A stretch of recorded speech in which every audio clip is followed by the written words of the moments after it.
Well, the Doug Rice Show. Well, the Doug Rice Show. I'm Doug Rice. I just want to hold it there forever. I want people to pass out in the band. Keep it up.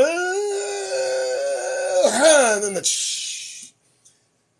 Thank you very much. Thank you very much. It's all in my mind. It's all in my mind. Good morning. How are we doing? Doug Rice, that's me. 9:02 in the morning on the 2nd of September. Yeah, it's me. Yeah, decided, I said, I'm going to go in all natural, no shave. You know, kind of, I don't want to keep it real. How are we, folks? Welcome, one and all. This is going to be a good one. We are watching it all unfold. It is spectacular. I mean, I just, the corners, the turns, the swerves, the lies, the bullshit, the caucasity, the sheer wonder of it all. It's interesting. But today we are going to delve into topics that are designed to stimulate the mind, make you think about what the fuck's going on. There's lots going on. Lots going on. And, as I watch it, today, I'm going to do what I see Kevin McCarthy do. I see the rest of them do. I'm going to do it myself. I have chosen to respond to Biden's speech. That's right, folks. Right here, right now, the response that I give to the speech that Biden gave yesterday will be purported to be the speech from all of us. I'm just joking. I just want to talk about the fucking speech. That's going to be interesting. Let's talk about that speech. What the hell was he talking about? The lies that this man told in front of God and everyone. The things that he said, the assertions that he made, the democratic garbage that he spewed. Oh my goodness. And this continual use of the word we and our democracy. Trying to include all of us, not included in its inception, to now be included in its defense against those who don't include us in their activity. I don't understand this. You want us to now join with you in defending democracy under attack by you. I say no, Negroes. I say fall back, stay out of the fray, out of the way, and I mean all of it. Every inch of the way, stay out of that. They will do everything they can to invite you into the fracas. You know, defending a democracy that means the demise and deaths of so many of us in this country at their hands. And they invite us, as Biden did so eloquently and so forcefully yesterday. Well, the response for us is hell to the no. No way. You're lying. Everything that came out of your mouth was an enigmatic lie. It was amazing. I can't even, just some of the things that you said. I believe you said that democracy is the answer to everything. I mean, democracy is not the answer. It's an absolute false question.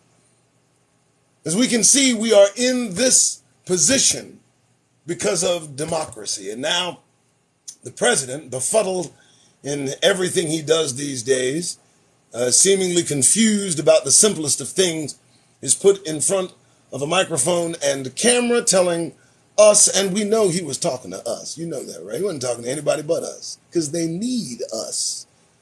And at this point, I'm telling you, they need to be denied us. This is their problem. This has nothing to do with us.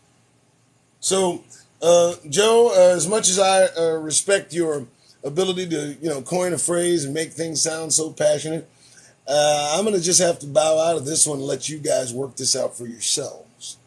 Yeah. Yeah, we're not in this one. You guys have a problem, and you're gonna have to resolve that shit. We can't help that you hollowed out your country with all these useless wars. And now there's no one here to stop folks like Donald Trump from just running all over you. And you're gonna get exactly what's to be expected when a country takes away its brave souls and throws them away. Well, wolves are at the door now. And Joe, all the speeches and imploring and begging for the help of Negroes trapped here by circumstance ain't going to change the outcome. So, no, we're going to go ahead and let's see how this works out. All right, I like that one. Yeah, I do too. 9:07 in the morning. We're in a place where denial is reality. Denial is reality now. Denial is reality. And there's a conflict between the two. And now we take a look at what's being taught in schools here as opposed to what's being taught in schools elsewhere and how that will affect this population if it's allowed to continue. Folks, walk with me on this one. So denial, the denial of history. Folks specifically in Florida want to cancel CRT. They're getting violent about their urging of Kristallnacht in this country. I'm imagining the night that we see them burn books and set the night afire. That's on the way if they keep mirroring Nazi Germany. But the reality is that what these folks want to stamp out, the history of how Negroes got here, because that's what critical race theory is, the history of how Negroes got here. Though they want to stamp it out in this society, elsewhere it's being taught in schools around the globe. And I imagine the conflict in communicating that kind of attitude, missing that history, as you send your ignorant children out amongst the world, facing individuals armed with knowledge yours don't have.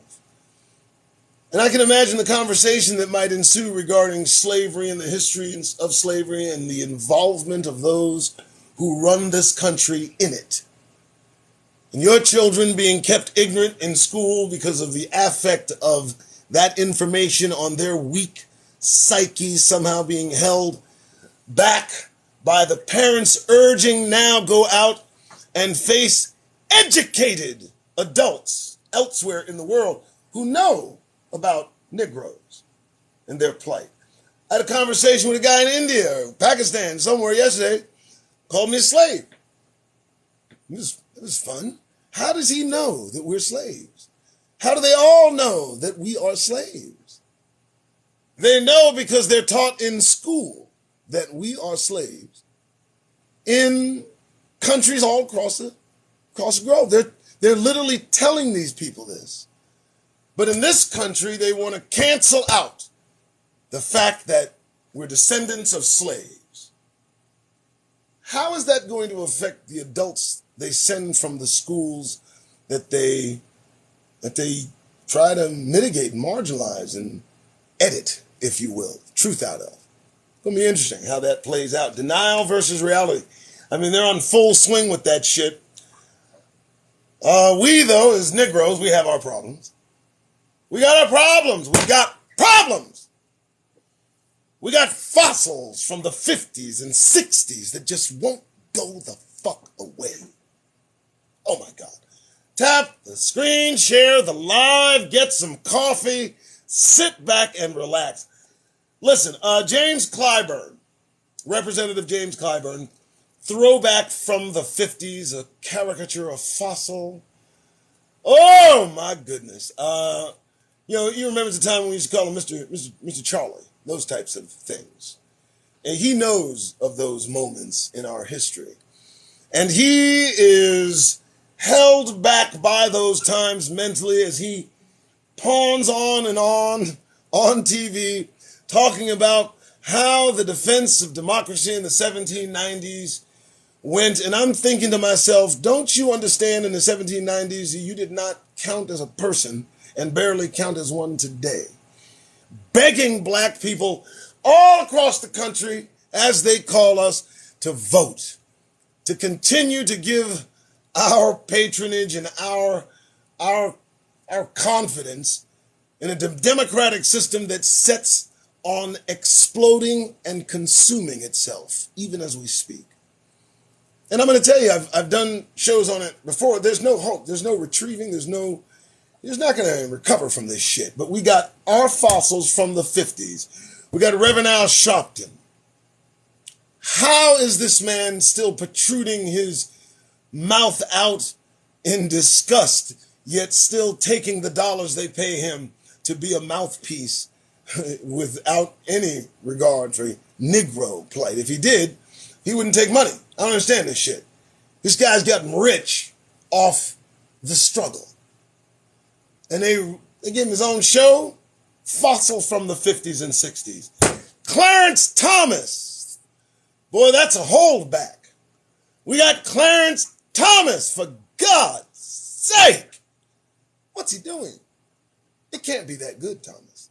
Well, it might be, but this one is a fond memory held by white males everywhere. The remembrance of when we used to look down when they came upon us, when we used to cross the street when they were on the other side, or, generally, self-deprecating and, just make sure that we're out of the way. And finally, folks, whether you know it or not, Herschel Walker. Bald-faced Herschel Walker, about as ignorant as any one of us can ascribe to, in front and ready to run for office as a senator and looking as god-awful as any Negro can ever look. A caricature, entertainment for Mitch McConnell. Dear God, somebody come get your man, that type of shit. That's what we're dealing with. So I say that because everybody's got problems. On their side and on our side. But now look, here's the deal. The next little bit of information I want to talk about, I think I want to talk about Kanye. Now look here, man. I have no idea what's going through Kanye's mind right now.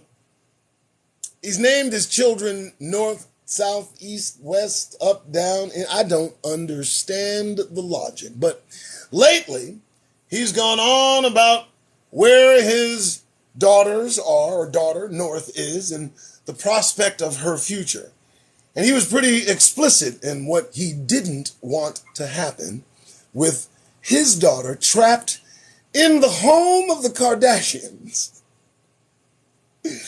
Let me put your mind at ease, or at least settle things for you, Kanye.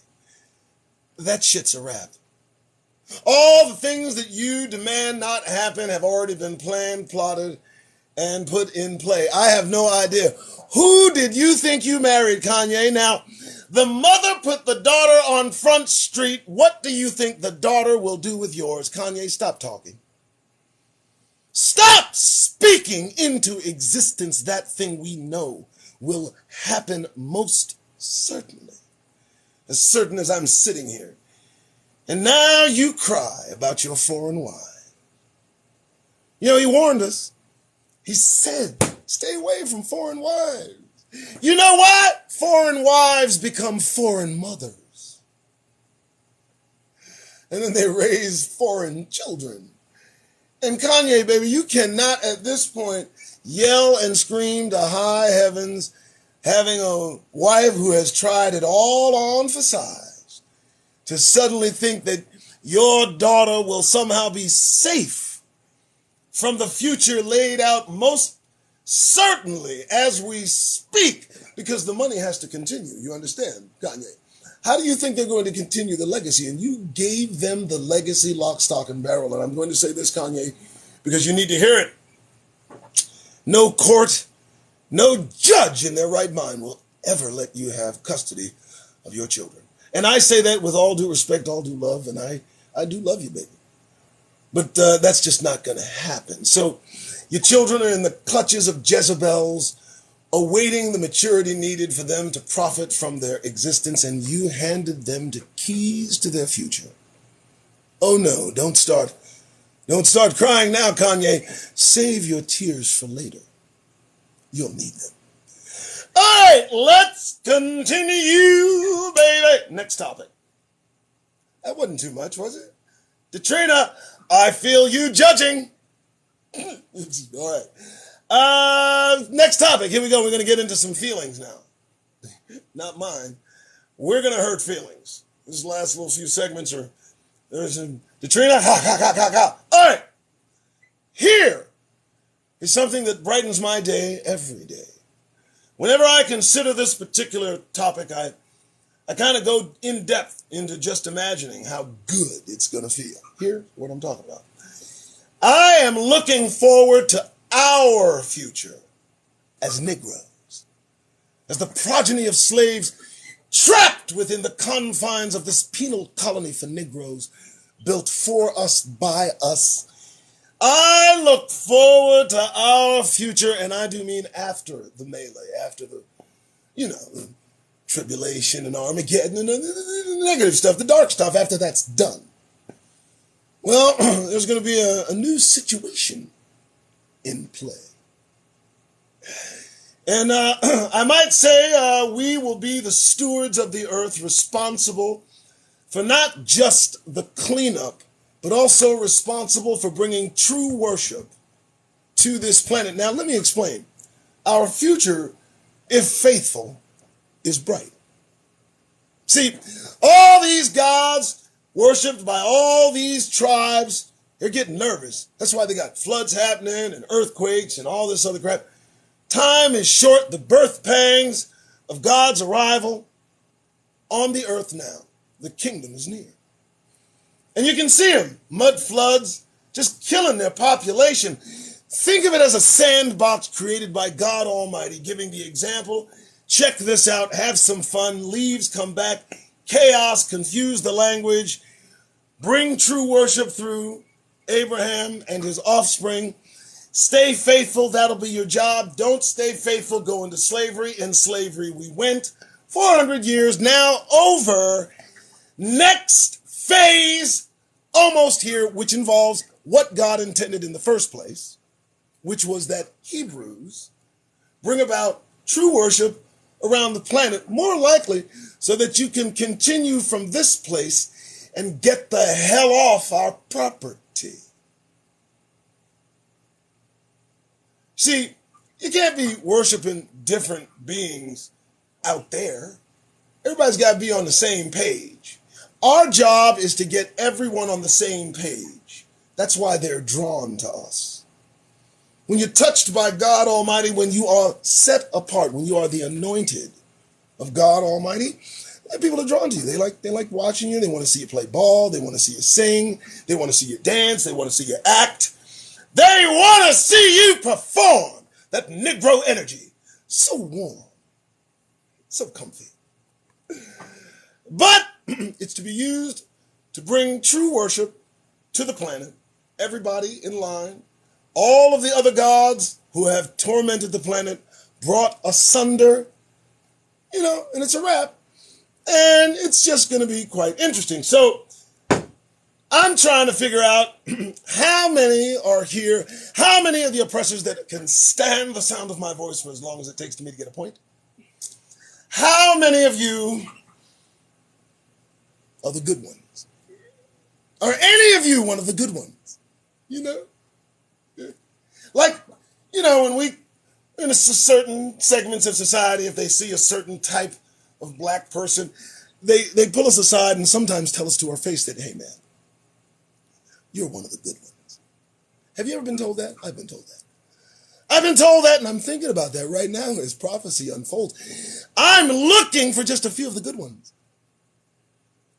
So you got to ask, those of you in here, are you one of the good ones? We're gonna be taking some applications, looking at some resumes.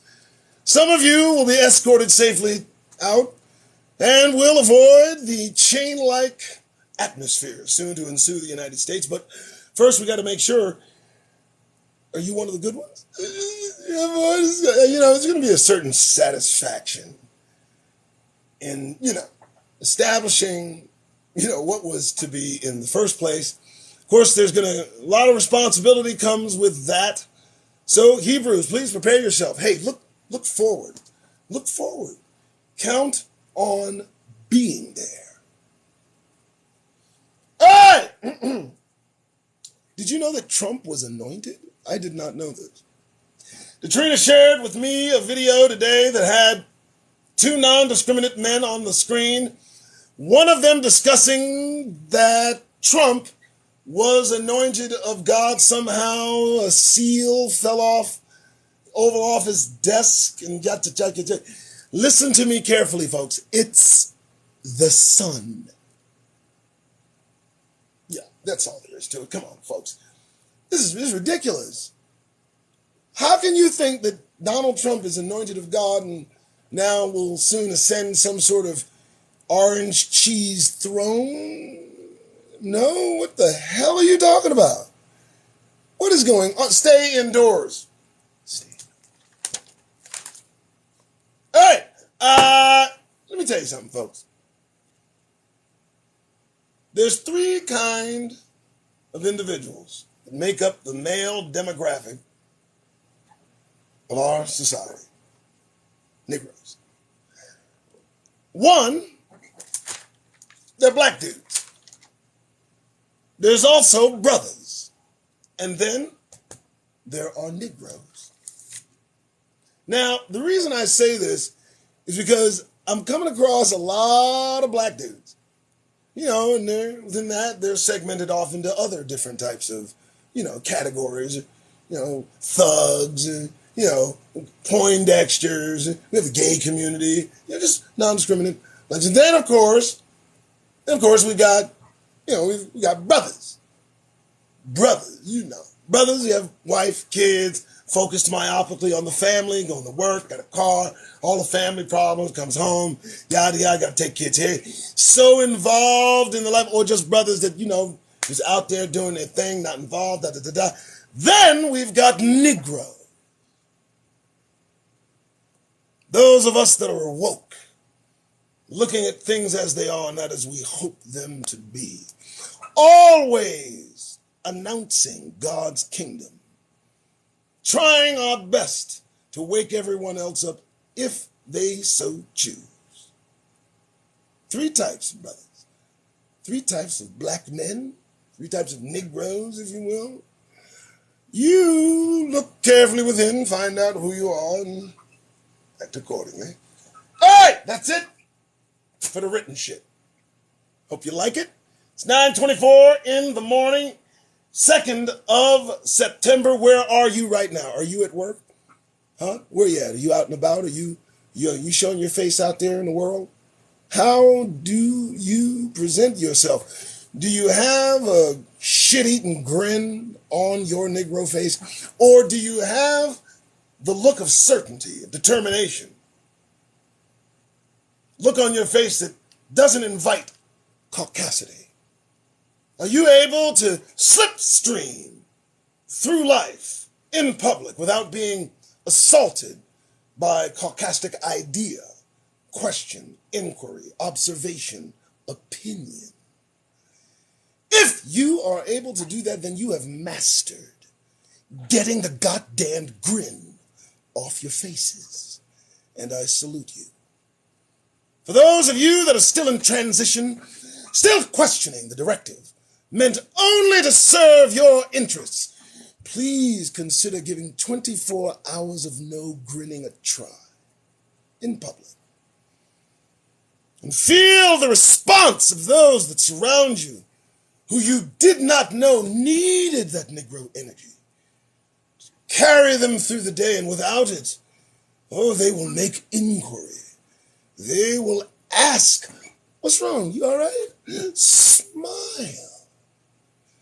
Saying it like a vampire, ready to suck the spiritual blood straight out your face.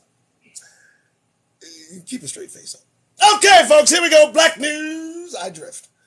For Hebrews. We got a little bit of stuff today. For the format of the show. It's not a program. You guys have been here long enough to know what caucasity is. You guys know that in order to break that spell, you got to have the receipts. You got to have a reason. You got to have a fucking reason to stop the caucasity. And I give one. I give you more than one. I read the news with Hebrews. I want you to know what's going on. in this penal colony. United snakes hissing to a point that somebody's more likely going to do something. I drift. Here we go. The news. First thing hits my... Okay, folks, look. Let me tell you something, okay?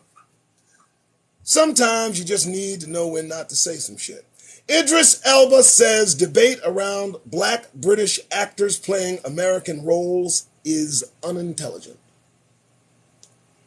Idris, man. Man, listen, you look. I know you're a Hebrew, but you listen.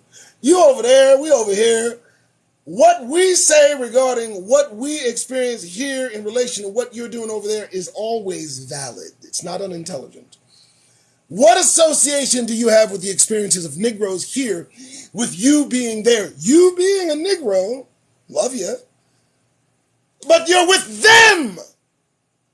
You're associating yourselves with the European ideas and values and characters. You have a value of all things European.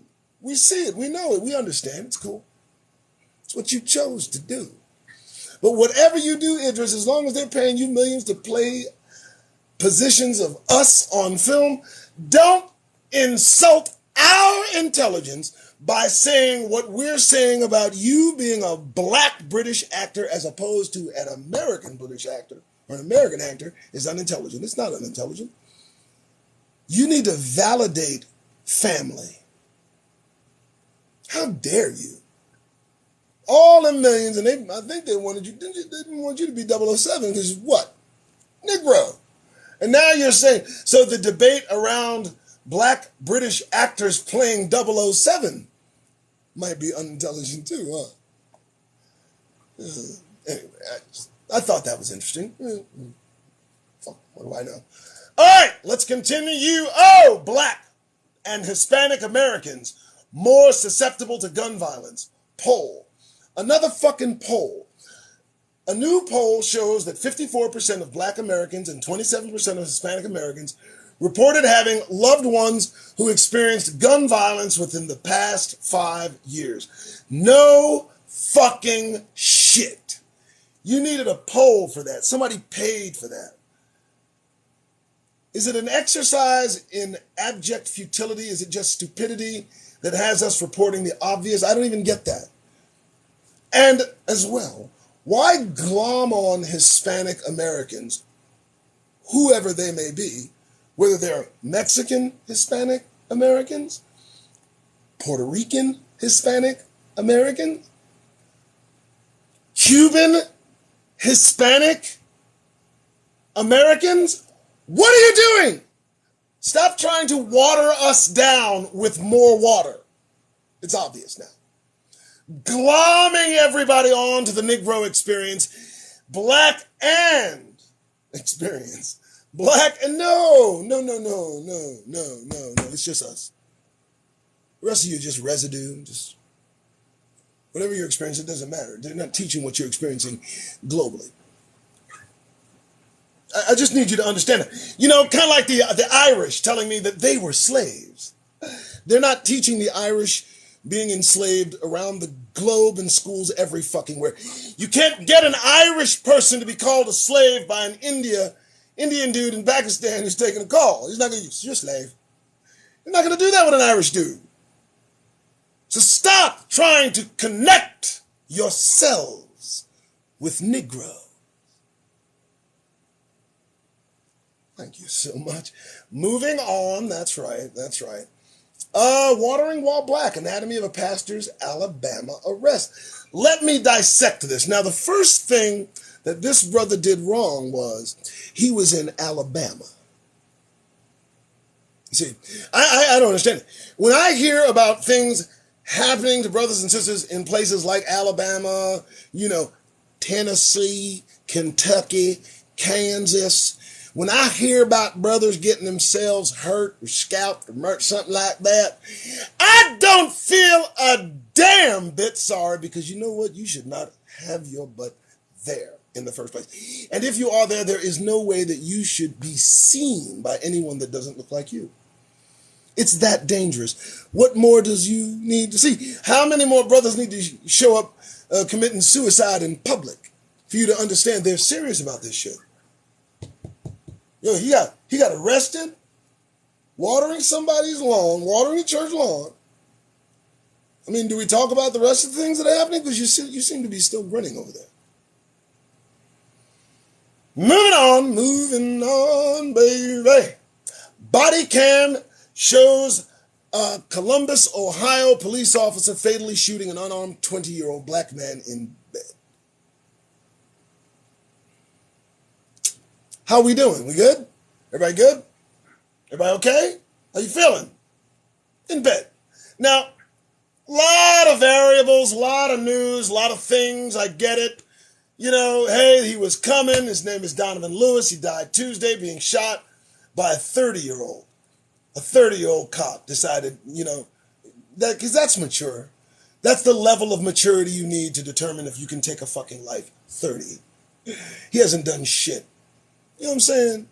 Live with that. Good. You probably will. No justification for the officer to shoot. There was no justification for the... Yes, there was. Fear. Cop was scared to death. See, here's the thing. Cops become cops but don't understand. Part of the requirement for being a police officer is you have to have a modicum of bravery. And I think they just removed that from the fucking application here lately. What the fuck? I mean, no justification. He was in bed. They came for him, had warrants, had history, all of that. But because he was awkwardly inaccessible, they chose instead to just shoot him and then go in and get the body. Still grinning? Tell me you're at your fucking desk with a fucking smile on your face. Next time you get up, everybody should just part ways. Let you move on by. Nobody should ask you what your problem is. You should have it that down pat. I'm just saying. We'll get it eventually. Tiffany Haddish. Wow. Aries Spears named in disturbing child sex abuse lawsuit. Now, it does have flash, right? That headline, hold. But it's misleading. They got 2 kids in a skit that was sexually based, but they didn't do anything with kids. But you see, Tiffany wearing her blonde hair thought she might be immune to any kind of accusations like that. But no, Tiffany, you can join Kabbalah, you can do all that shit. No, you're never going to be accepted. But keep trying though. Yeah, that's right. I said it. I don't care. It's the Doug Rice Show. Nope, don't need that one. Don't know where that one came from. Good Lord. Oh my goodness, the baggage handler. Sad, I did not know. Baggage handler, 26, dies after her hair was caught in airport machinery, and of course everybody loved her. Her name was Germani Thompson. More likely, she needed to net her hair or have it not protrude from her. But I mean, that's a hell of a way to go. It's a horrible way to go. And no, I'm not going to say shit about black women's hair. I'm just going to let that hang. Moving on. Oh, did ESPN broadcaster confuse Dionne Warwick for Gladys Knight at Serena Williams' match? Yes, they did. Because when they see a Negro, they don't see the person. They see the vision of Negroes they have, that they've imprinted in their psyche over years. They'll not just envision the look, they may envision him mouth words, as the individual who did shoot through the doors of the vans. One of our children was killed. He literally imagined him saying something in his caucastic mind. And so, when you ask, did a broadcaster confuse Dionne Warwick for Gladys Knight? Absolutely. Yes. Yes. Because when he sees black women, he envisions Gladys Knight. Shall we continue? All right, continuing. Oh my goodness.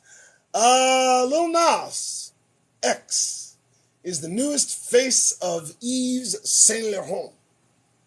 See how they've got our prominent, positioned, up there, cultivating and propagating European interests, because that's what that is. That's nothing. I'm not talking about fashion.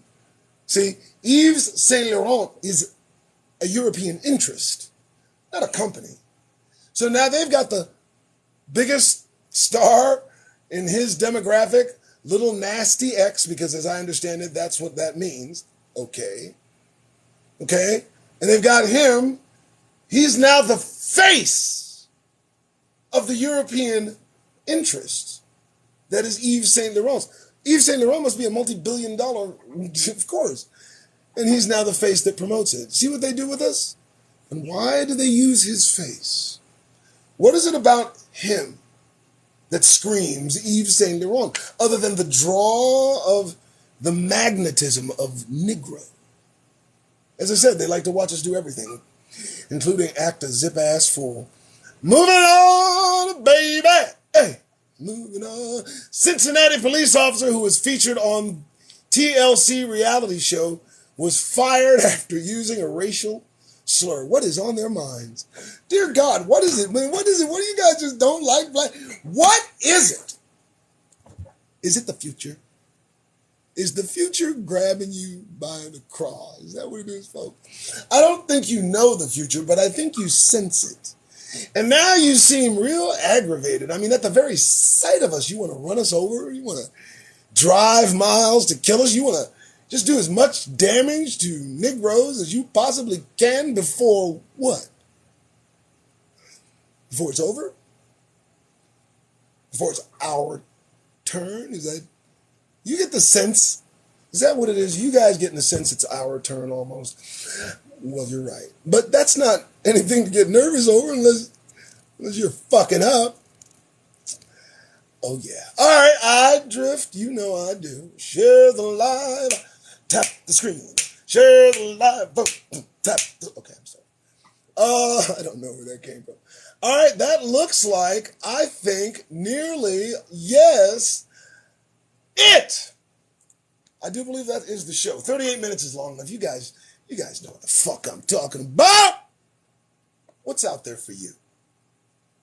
Where do you see your future in this United Snakes? How do you see it shaping up? Does it look good to you? Does it look good for you? Is there a bright, shiny future for you as a Negro in this country? Now, as a black man, your future could be bright. But if you're a Negro, if you're a rogue, if you refuse to sleep, if you will not slumber ever again, how will you survive the coming melee of caucasity set to envelop the entire country? Most certainly going to civil war and assuredly coming after you when it's over. What are you going to do? Well, I say you prepare yourself. You know, prepare yourself. Pack a go bag. Be ready to go. For those of you wearing your garments every day, camp clowns, your garments are only supposed to be worn upon the exit from this place. You're supposed to have your garments, 2 sets, and you're supposed to put them up until kingdom come. But you clowns wearing your garments all around, identifying yourself, be easy to pick up once everything is over. So, what you gonna do? What you gonna do? You can't run, can't hide. All you can do is prepare. You not arm yourself because they've got all the guns. You can do nothing except wait on the Most High God. And how do you wait? How do you wait? You don't wait with a shit-eating grin on your goddamn face. You don't wait like that. You wait in all seriousness for God Almighty to arrive to this place and hold fucking court. Those abusing his set apart will be set apart for destruction. And they know it's on the way. How would you treat someone who treated your children the way they're treating us? You ask yourself, if God didn't hold back from punishing his set apart, what makes you think God is going to hold back from punishing those that went just a little too fucking far? So you stand by, because that smile on your face is not needed right now. Not out there. And I know you got a gun. But as long as you're out there, As long as you're out there in the melee, in the confusion, the sea of sarcastic activity that surrounds you, pressing in from all sides, protect yourself. The only armament you have at your disposal at any moment, Hebrews, hear me. The only weapon that you have is your lack of fear. And the only way to express that lack of fear, brothers, sisters, understand it, the one thing you must do. Get that goddamned grin off your faces. Now you're ready to meet the day. Bye-bye.